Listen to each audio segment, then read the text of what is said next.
Que a paz e uma bênção divina acompanhem o seu dia e a sua semana para cada pessoa que nos escuta hoje. É muito bom estar aqui para mais uma análise profunda. Com certeza. E, para começar, imaginemos por um instante o seguinte cenário. Pensem na festa mais estrondosa, sabe? A mais eufórica que a mente humana pode conceber. Um evento colossal mesmo. Isso. Milhares de instrumentos soando todos ao mesmo tempo. Uma nação inteira cantando a plenos pulmões sob a luz de uma lua cheia. O chão vibrando com o barulho. E então, de forma muito repentina e absoluta, a música simplesmente para. Nossa, o silêncio corta o ar de uma vez. Exato. O silêncio toma conta. E uma voz divina assume o controle com um aviso que honestamente gela a espinha. É uma virada muito brusca, né? É exatamente essa montanha-russa emocional e espiritual que temos diante de nós hoje. A nossa missão neste mergulho profundo é explorar o Salmo 81. E olha, é um texto que realmente pega o leitor desprevenido, justamente por causa dessa fratura bem no meio da narrativa. Sim, é um contraste chocante. E para guiar essa nossa análise de hoje, nós trouxemos as fontes originais do texto bíblico e também os comentários analíticos, que são profundamente detalhados, do teólogo Allen P. Ross. O material dele na Bíblia de Estudo UNA é fantástico. Demais. E o nosso objetivo hoje não é apenas, ler um poema antigo. Nós queremos entender o que esse contraste entre uma festa gigantesca e um oráculo profético solene tem a nos ensinar. Exatamente. Queremos descobrir o que isso revela sobre a fragilidade da nossa memória, sabe? Sobre o que significa obediência na prática. E talvez o mais importante, investigar onde as pessoas realmente buscam a sua verdadeira provisão quando a crise bate na porta. Verdade. Mas para que a gente possa compreender o peso real desse aviso que domina a segunda metade do texto, a gente precisa primeiro sentir a escala dessa celebração inicial, né? Com certeza. O Salmo definitivamente não começa com um sussurro. Nem um pouco. Ele começa com Asaf, o salmista, convocando literalmente toda a congregação. Ele chama toda a comunidade para cantar com um júbilo intenso a Deus. E ele usa um título bem específico para Deus, certo? Sim, ele chama Deus de a força de Israel. E as fontes deixam muito claro que não é um canto contemplativo. Não é aquele tipo de música que se canta de olhos fechados, num ambiente silencioso. Não passa longe disso. A orquestração exigida pelo texto é rica, complexa e incrivelmente detalhada. Temos a ordem expressa para fazer soar os tamborins, a harpa suave, a lira. E o toque da trombeta, né? Que no contexto original ali seria o shofar. Isso, o shofar. Pensemos no volume absoluto disso.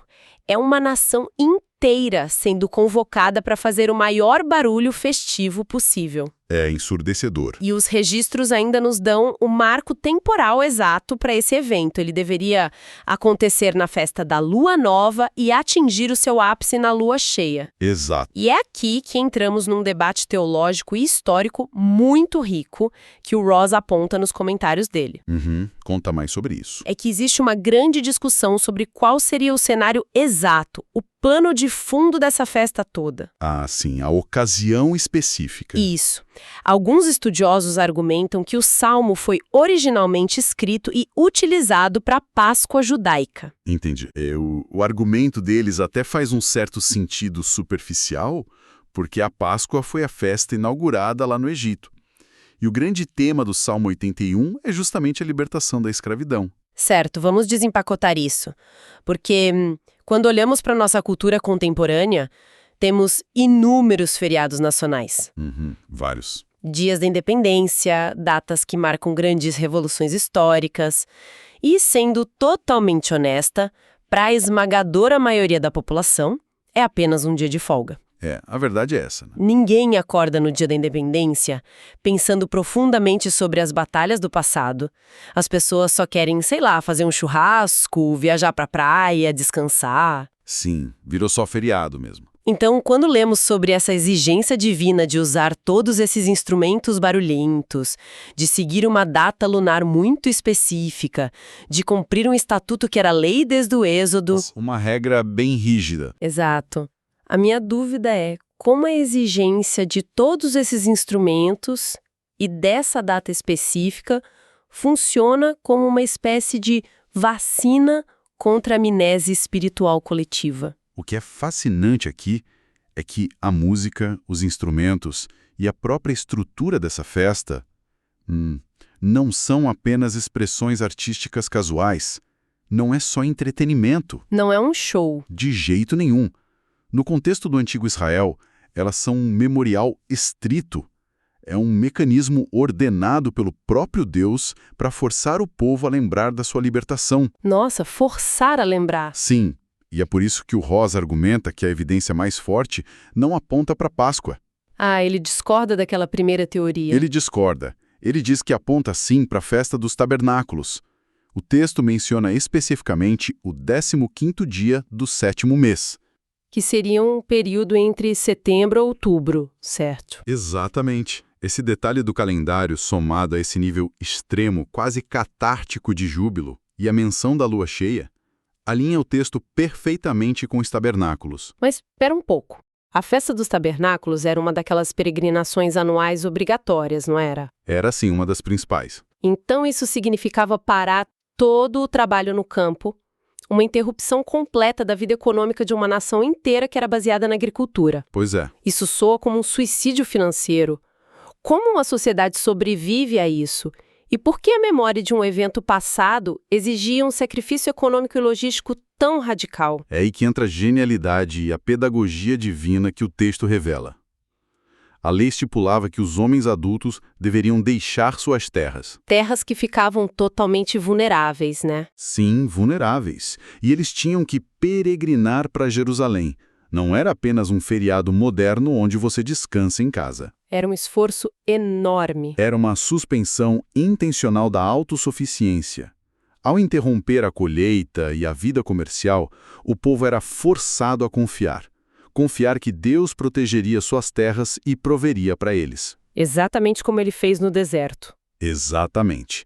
Essa interrupção radical da rotina, somada a esse impacto sensorial esmagador de milhares de trombetas e tamborins, tudo isso cria uma memória que fica impregnada no corpo e na mente da nação. Uau! É físico mesmo. Se a festa fosse opcional, silenciosa ou se não custasse nada, a memória do resgate desapareceria em uma única geração. Sem dúvida. O barulho e o sacrifício eram a âncora da identidade deles. Nossa, isso lança uma luz completamente nova sobre o texto. O som estrondoso era literalmente necessário para acordar uma memória que, por natureza, tende a adormecer. Perfeito, é isso mesmo. Mas é justamente no auge dessa música, sabe, no pico absoluto dessa celebração ensurdecedora, que a estrutura do salmo sofre aquele choque. Na quebra. Sim. Não é uma transição suave, a perspectiva simplesmente vira de cabeça para baixo. É uma virada muito abrupta mesmo. Até a primeira parte do poema, a gente tem o povo cantando sobre Deus. Um hino clássico. Isso, um hino de louvor. Mas, de repente, a música parece ser interrompida e é como se o próprio Deus pegasse o microfone. O salmo deixa de ser um cântico da congregação e passa a funcionar estritamente como um oráculo profético. A voz muda para a primeira pessoa. E Deus passa a falar de forma muito direta, cortante e íntima à nação. E a forma como o Criador escolhe se comunicar nesse momento é incrivelmente física, quase crua, né? Muito palpável. A voz não diz apenas algo abstrato, tipo, eu concedi a salvação espiritual a vocês. Não, nada disso. O texto diz textualmente: livrei os seus ombros do peso e as mãos de vocês ficarão livres dos cestos. E o Ross faz questão de explicar na análise dele que cestos são esses. Os cestos do Egito. Sim, eram os recipientes de barro super pesados e ásperos, usados para transportar tijolos e lama durante a escravidão implacável no Egito. É uma memória muscular do sofrimento. Perfeito. Uma memória muscular. É uma ancoragem histórica muito forte. E logo após invocar essa imagem física da escravidão e da libertação, Deus menciona o teste nas águas de Meribá. Meribá, que foi aquele local no deserto, né? Isso. Onde, logo após serem salvos de forma milagrosamente do exército egípcio, o povo começou a reclamar violentamente por causa da falta de água. É quase inacreditável a rapidez com que eles esqueceram. Pois é. Eles duvidaram que quem os tirou do Egito pudesse mantê-los vivos no deserto. Deus os testou ali, providenciando água da rocha. Mas a atitude do povo foi de testar a paciência divina através de uma murmuração constante. Aqui é que a coisa fica realmente interessante. Porque pensem na seguinte analogia que a nossa própria vida real oferece. Vamos lá. É como um pai que entra correndo em um prédio em chamas. Ele arrisca a própria vida, sabe? Respira fumaça tóxica, queima os braços, mas consegue resgatar o filho lá de dentro. No ato heróico. Totalmente. Eles saem, estão a salvo na calçada, o pai está exausto e ferido por causa do resgate. Certo. E 5 minutos depois, o filho vira as costas para esse pai, cutuca um estranho qualquer que está passando na rua e pergunta: "Ei, você pode me adotar? E me dar um prato de comida? Acho que meu pai não consegue me sustentar." Nossa. É uma traição beirando o absurdo. Exato. E é exatamente essa dinâmica que vemos no texto com a ordem central que espelha o primeiro dos 10 mandamentos. Não haja no meio de vocês nenhum deus estranho. Sim, a quebra da lealdade. Mas eu estou travada nesse detalhe específico. Por que Deus precisa evocar especificamente os cestos de barro sujos lá do Egito e essa promessa que vem logo depois, a ordem de "abra bem a boca que eu a encherei"? Isso é sobre saciar uma fome estomacal, física, ou estamos falando de uma dependência espiritual mais profunda? Isso levanta uma questão importante, porque a genialidade do texto está justamente em unir as duas coisas, de forma inseparável. As duas caminham juntas. Sempre. A teologia do primeiro mandamento está pulsando em cada palavra ali. O Ross destaca na análise que o desejo primordial do Senhor é que o seu povo receba a aliança. Mas não como uma regra pesada, né? Exato. Não como um fardo jurídico, mas como uma expressão relacional da sua graça. Crer nele e viver conforme a sua direção, simplesmente porque ele é bom. Lindo isso. Ao citar os cestos de barro, Deus está baseando a sua autoridade não apenas em poder cósmico, mas em um fato histórico e físico indiscutível. É um lembrete do que ele realmente fez. A mensagem é clara. Eu sou aquele que quebrou as costas do império mais poderoso da Terra para tirar o peso esmagador que esfolava aos seus ombros. Ou seja, a credencial para pedir obediência é o próprio resgate. Exatamente. Aquele que teve a força, o poder e o amor necessários para intervir na história humana e desmantelar a escravidão é o único ser que tem a capacidade de satisfazer as necessidades diárias de forma abundante. O único provedor real. E mais do que a capacidade, ele tem o desejo genuíno de fazer isso. Portanto, ir atrás de deuses estrangeiros, sejam ídolos de madeira, de pedra ou divindades das nações vizinhas. Na esperança de conseguir uma colheita melhor, talvez. Isso, ou proteção militar. Fazer isso é o insulto supremo. É a amnésia espiritual em sua pior forma. Então, a ordem, abra bem a boca e eu a encherei, funciona como uma promessa de provisão total e incondicional. Uma promessa muito forte. Significa confie em quem já provou que pode salvar para suprir as suas necessidades mais fundamentais. Sejam elas físicas ou espirituais. Tua água num deserto escaldante, ou tão vitais quanto o próprio sustento espiritual. É realmente um convite para uma dependência radical. Mas se a libertação dos cestos de barro foi tão inegavelmente física... Tão visível, né? Sim. Se o livramento foi tão evidente e as promessas de provisão futura eram tão absurdamente generosas, qual foi a resposta histórica daquela nação? Chegamos no ponto crítico. E é aqui que o nosso mergulho profundo atinge a parte mais densa, a mais pesada e melancólica das fontes. Chegamos à conclusão do Salmo. Sim. E é uma conclusão que quebra a expectativa de qualquer um. O texto traz uma constatação trágica que simplesmente corta o coração de toda a narrativa construída até ali. O que o texto diz? Diz assim: "Mas o meu povo não escutou a minha voz. Israel não quis saber de mim." Nossa! Toda a memória, toda a festa, todo aquele barulho altíssimo dos tamborins, não foi suficiente para manter o coração da nação alinhado à voz que os resgatou. E a consequência dessa recusa é, honestamente, o que mais me assusta em toda essa análise.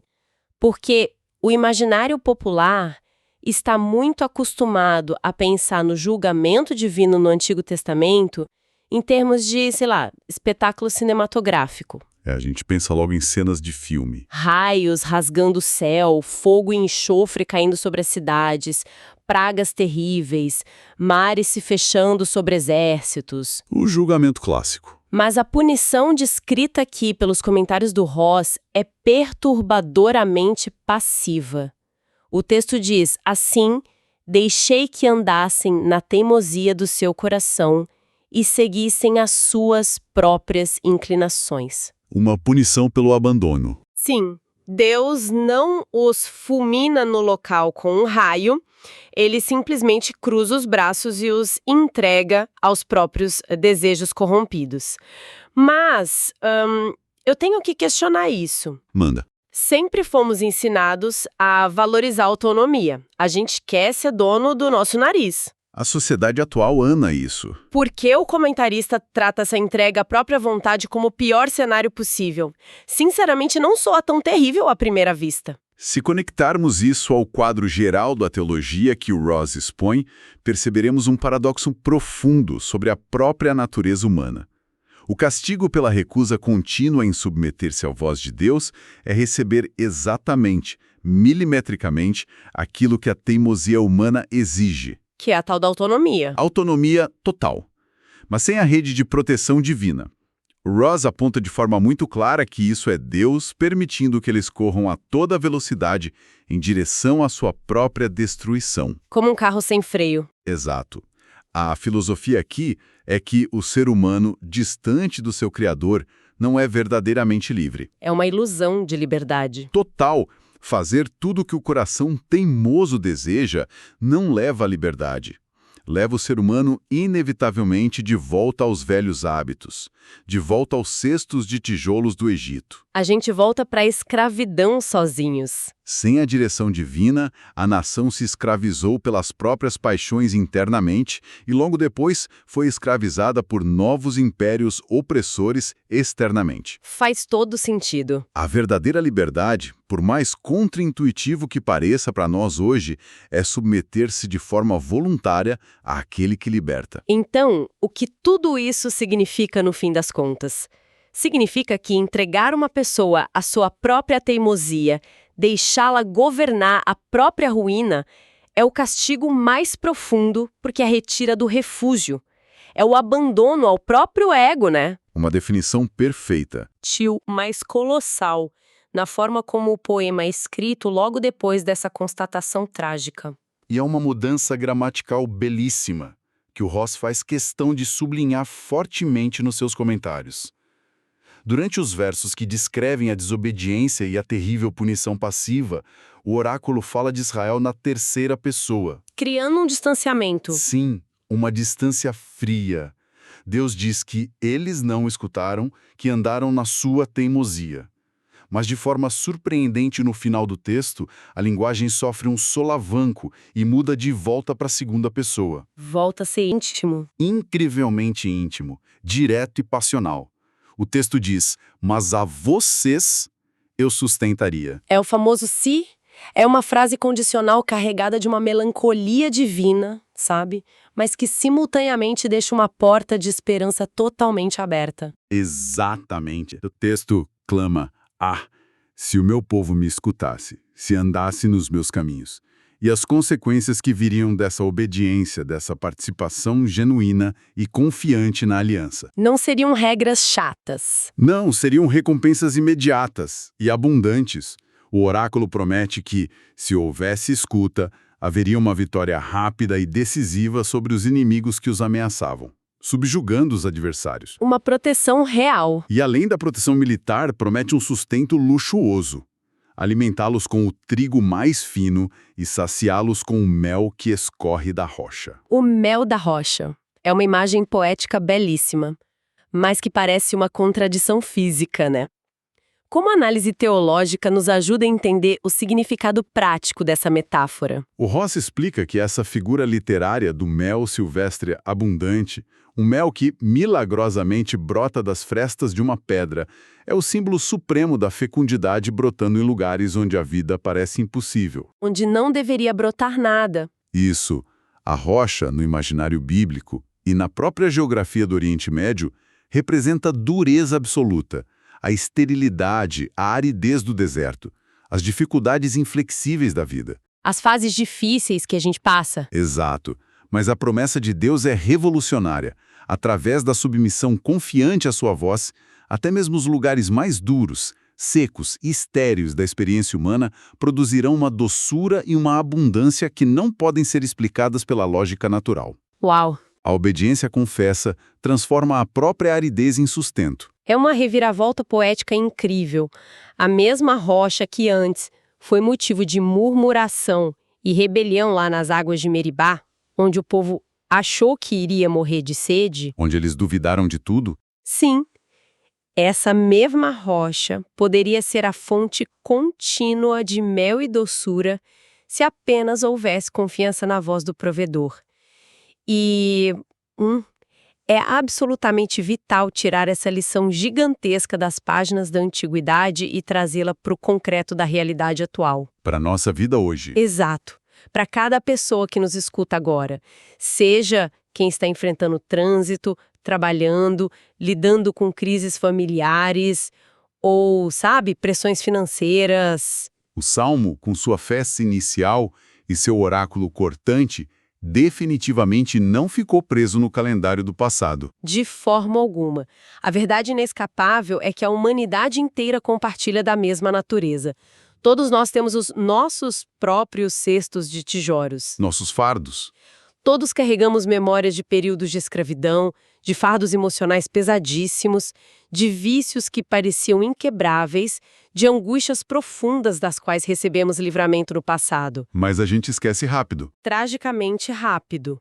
Nós sofremos exatamente da mesma amnésia espiritual que exigiu o som esmagador de milhares de trombetas e tamborins para ser temporariamente curada no antigo Israel. E a consequência direta dessa nossa amnésia crônica é que, assim que a primeira paisagem de deserto aparece na nossa frente... O primeiro problema... Isso. Assim que a primeira dificuldade financeira, de saúde ou relacional surge no horizonte, a tendência instintiva é ignorar quem já nos resgatou e correr desesperadamente atrás dos nossos deuses estranhos modernos. E eles são muitos, né? Muitos.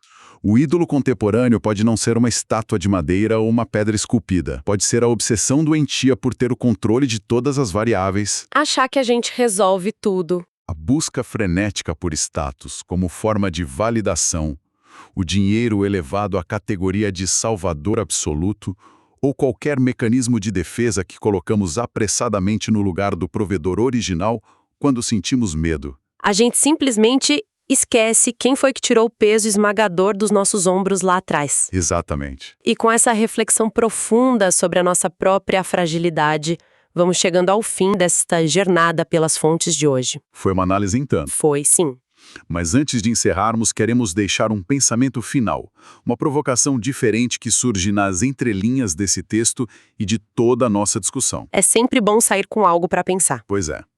Nós costumamos focar na doçura do mel da rocha ou no perigo da teimosia do coração. Mas há algo ainda mais assustador escondido no método de punição que discutimos aqui. O silêncio, né? Sim. Passamos grande parte da vida pedindo desesperadamente para que Deus fale, para que nos dê sinais, para que nos guie. Mas e se a coisa mais aterrorizante que pode acontecer a um ser humano não for uma repreensão severa, um aviso barulhento ou uma correção dura? É uma boa pergunta. E se o verdadeiro terror ocorrer quando, após anos de ignorarmos a voz de quem nos salvou, o céu finalmente ficar em absoluto silêncio e o Criador simplesmente concordar em nos deixar seguir o nosso próprio caminho sem nos interromper nunca mais? Deixando a gente seguir as nossas próprias inclinações. Exato. Será que o silêncio que tanto tememos não é a ausência de Deus, mas sim Ele nos dando exatamente aquilo que nossa teimosia exigiu? Fica a reflexão para quem nos acompanha. Deus abençoe todos os ouvintes.